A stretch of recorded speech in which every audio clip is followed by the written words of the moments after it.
Maplewood गांव एक खुशियों से भरा गांव था। यहाँ के लोग हमेशा मुस्कुराते रहते थे और एक दूसरे की मदद करते थे। हर कोई एक दूसरे के साथ मिलजुल कर रहता था और ये गांव एक परिवार की तरह था। ये लहराते हुए पहाड़ों और एक चमकता हुई नदी के बीच बसा हुआ था। पहाड़ों की हरियाली और नदी का साफ पानी इस गांव को और भी सुंदर बनाते थे।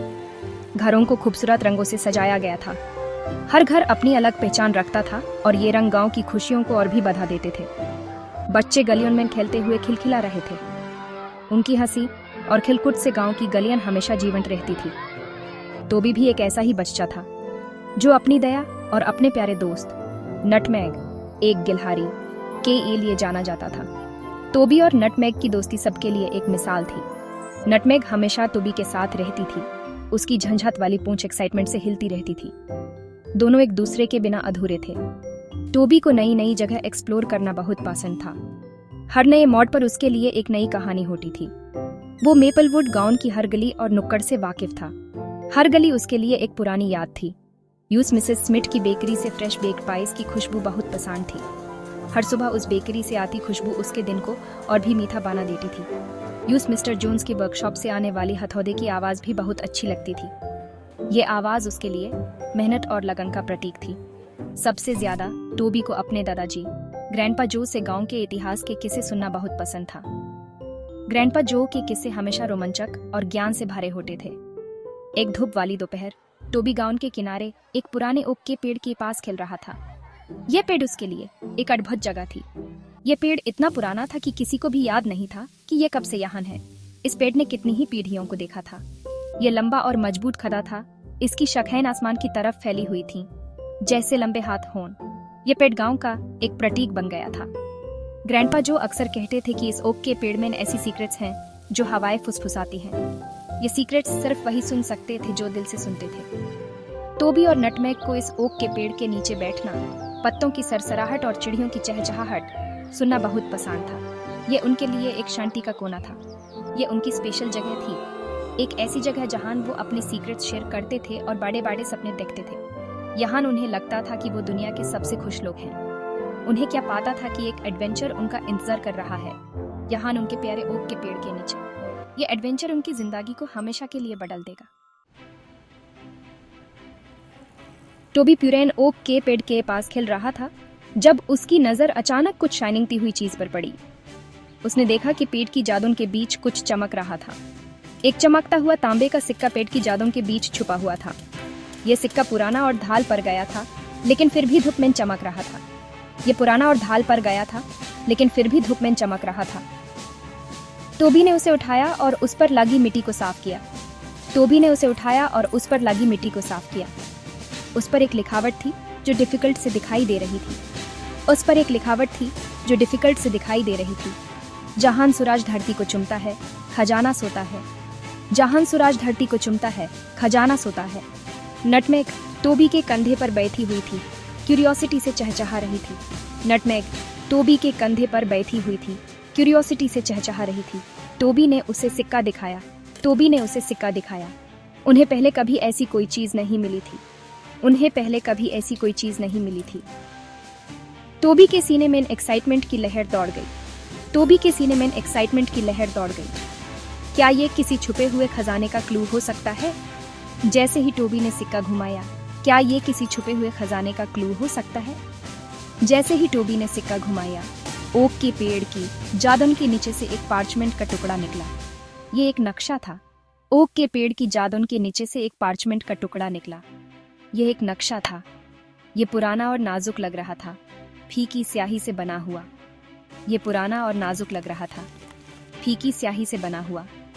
नक्शे में पुराने ओक के पेड़ से विस्परिंग वुड्स के अंदर एक गुप्त जगह तक का रास्ता दिखाया गया था, फीकी स्याही से बना हुआ। नक्शे में पुराने ओक के पेड़ से विस्परिंग वुड्स के अंदर एक गुप्त जगह तक का रास्ता दिखाया गया था। टोबी का दिल डर और एक्साइटमेंट के मिश्रण से जोर जोर से धड़कने लगा। नक्शे में पुराने ओक के पेड़ से विस्परिंग वुड्स के अंदर एक गुप्त जगह तक का रास्ता दिखाया गया था। टोबी का दिल डर और एक्साइटमेंट के मिश्रण से जोर जोर से धड़कने लगा। विस्परिंग वुड्स को अंधेरा और खतरनाक माना जाता था। टोबी का दिल डर और एक्साइटमेंट के मिश्रण से जोर जोर से धड़कने लगा। विस्परिंग वुड्स को अंधेरा और खतरनाक माना जाता था। कोई भी उसके अंदर जाने की हिम्मत नहीं करता था। विस्परिंग वुड्स को अंधेरा और खतरनाक माना जाता था। कोई भी उसके अंदर जाने की हिम्मत नहीं करता था। लेकिन खजाने का रेडच और एडवेंचर का रोमांच विरोध करने के लिए बहुत मजबूत थे। कोई भी उसके अंदर जाने की हिम्मत नहीं करता था। लेकिन खजाने का रेडच और एडवेंचर का रोमांच विरोध करने के लिए बहुत मजबूत थे। नक्शे को कसकर पकड़े हुए टोबी जानता था कि उसे क्या करना है। उसने नटमैग को देखा, लेकिन खजाने का रेडच और एडवेंचर का रोमांच विरोध करने के लिए बहुत मजबूत थे। नक्शे को कसकर पकड़े हुए टोबी जानता था कि उसे क्या करना है। उसने नटमैग को देखा, उसकी आंखें उम्मीद से चमक रही थीं। नक्शे को कसकर पकड़े हुए टोबी जानता था कि उसे क्या करना है। उसने नटमैग को देखा, उसकी आंखें उम्मीद से चमक रही थीं। साथ में वे अज्ञात का सामना करने के लिए तैयार थे। उसकी आंखें उम्मीद से चमक रही थीं। साथ में वे अज्ञात का सामना करने के लिए तैयार थे। साथ में वे अज्ञात का सामना करने के लिए तैयार थे। नटमैग को अपने कंधे पर चिपकाए हुए टोबी ने विस्परिंग वुड्स में प्रवेश किया। यह जंगल अपने रहस्यों और खतरों के लिए जाना जाता था, लेकिन टोबी का दिल उत्साह और जिज्ञासा से भरा हुआ था। जैसे ही वे घने जंगल में घुसे, पत्तों की मोटी छत ने रोशनी को निगल लिया और सूरज की रोशनी मंद पड़ गई। टोबी ने महसूस किया कि यह जगह कितनी रहस्यमयी और अद्भुत थी। अजीबोगरीब परछाइयां उनके चारों ओर नाच रही थीं और जंगल आवाजों से जीवंत था। हर दिशा से अजीब और अनोखी आवाजें आ रही थीं, जो टोबी के कानों में गूंज रही थीं। उनके पैरों के नीचे पत्तियां चरमराती थीं और पक्षी अपरिचित गीत गाते थे। टोबी ने सोचा कि ये गीत शायद जंगल के रहस्यों को बयां कर रहे थे। अनदेखे क्रीचर्स अम्फियर ग्रोथ में सरसराहट करते थे और टोबी ने महसूस किया कि वे शायद उन्हें देख रहे थे। नक्शा उन्हें और अंदर ले गया और वे एक गश्त करने वाली धारा को पार करते हुए एक गिरे हुए लॉग को एक अस्थायी पुल के रूप में उपयोग करते हुए आगे बढ़े। नटमैग की तीखी निगाहों ने समय रहते एक मकड़ी के जाले को देखा, जिससे टोबी को उसमें चलने से बचा लिया गया। वे काई से ढकी चट्टानों पर चढ़ गए, जिनकी सतह सुबह की ओस से फिसलन भरी हो गई थी। हर चुनौती का सामना करते हुए वे अपने लक्ष्य के करीब आते गए। टोबी ने जंगल के अपने ज्ञान का उपयोग किया, जो ग्रैंडपा जो की कहानियों से सीखा था, अपना रास्ता क्वेस्टने के लिए। वह जानता था कि उत्तर की ओर इशारा करने वाली काई का पालन करना है और जहरीले जामुन से बचना है। उसे ग्रैंडपा जो के शब्द याद आए, जंगल उन लोगों का दोस्त है जो इसका सम्मान करते हैं। उन्होंने जंगल के साथ सावधानी से व्यवहार किया, यह सुनिश्चित करते हुए कि उसके आसपास के प्राकृतिक सामंजस्य को बिगाड़े नहीं। हर कदम के साथ टोबी ने अपने आत्मविश्वास को बढ़ता हुआ महसूस किया। वह अब विलेज का एक लड़का मात्र नहीं था, वह एक मिशन पर एक क्वेस्ट करता था। टोबी ने महसूस किया कि यह यात्रा न केवल जंगल के रहस्यों को उजागर करने की थी, डाउन की खुद को भी क्वेस्टने की थी। जैसे जैसे वे आगे बढ़ते गए, टोबी ने महसूस किया कि जंगल के हर कोने में एक नई कहानी छिपी हुई थी। यह यात्रा उसे न केवल बाहरी दुनिया के बारे में, डाउन की अपने अंदर की दुनिया के बारे में भी सिखा रही थी।